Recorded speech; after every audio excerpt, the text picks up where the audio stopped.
Prison politics are crazy, and that's why I needed to get away from that lifestyle. I no longer wanted to be associated with the car that I was a part of. I just changed my views and what I cared about.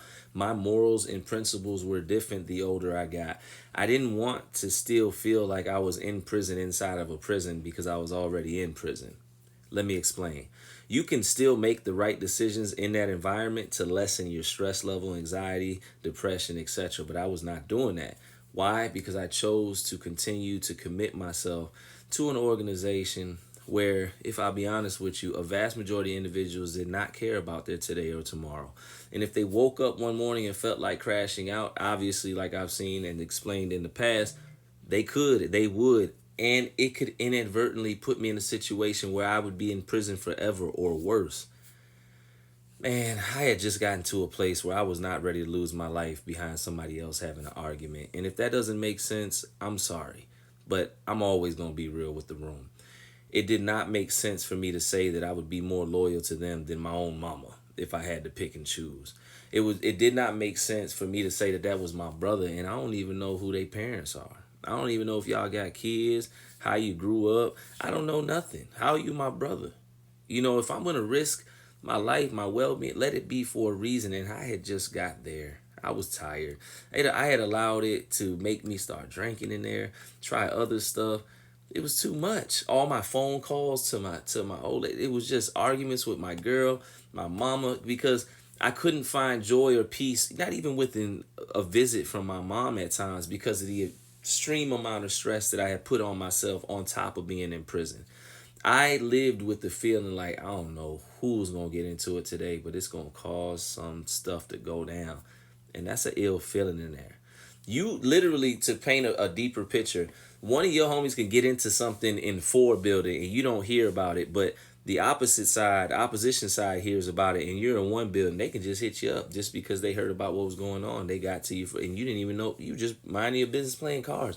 It goes down like that. I wanted to be neutral. There comes a point where you dissatisfied with everything that's going on. There was literally around this time, man, we kept running into situations where the brothers, respectfully, man, they was running into people's cells, taking stuff. And if I'm gonna be honest, there was an earlier part of my bid where if individuals had committed certain crimes, I'm not gonna lie, we did prey upon them, and it's not right.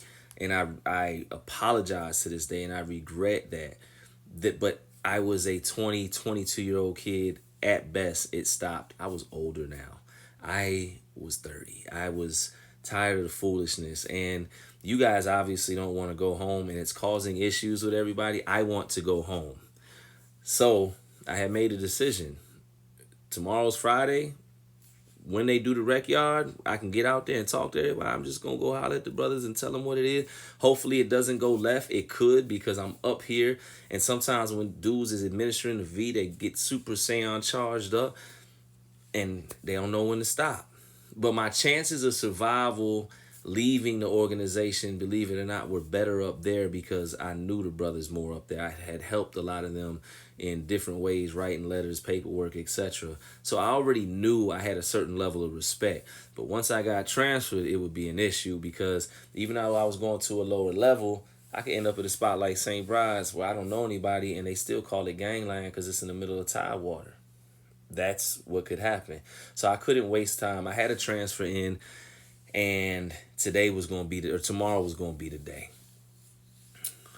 I remember getting on the phone, telling my girl just that in so many words. I said, look, if you don't hear from me, I probably went to the hole, but I'm okay. I had to take care of something. It's just time for me to close a chapter, or close the book on a certain chapter. She said she knew what I was talking about. And she said, okay. She said, I'm praying for you. I just hope you're okay. I said, don't worry about it. I said, I will be. I said, even if not right away, I will be. And I believed that. And I knew that, but I knew I had to go through the fire to be okay. I couldn't just keep ducking it if this was going to be something that was weighing me down mentally and everything else. And man, I got off that phone, and I remember I had went to the microwave, made a cup of coffee, and right when I got to the microwave, or pulling my cup of coffee back out the microwave, all of a sudden I heard my name being called on the interview, on the intercom. Willers, transfer. You're up. Man, I had never been more relieved and more scared. I ain't gonna lie at the same time. Because, man, I wouldn't have time to close this chapter here, and I might be ending up on St. Bryce.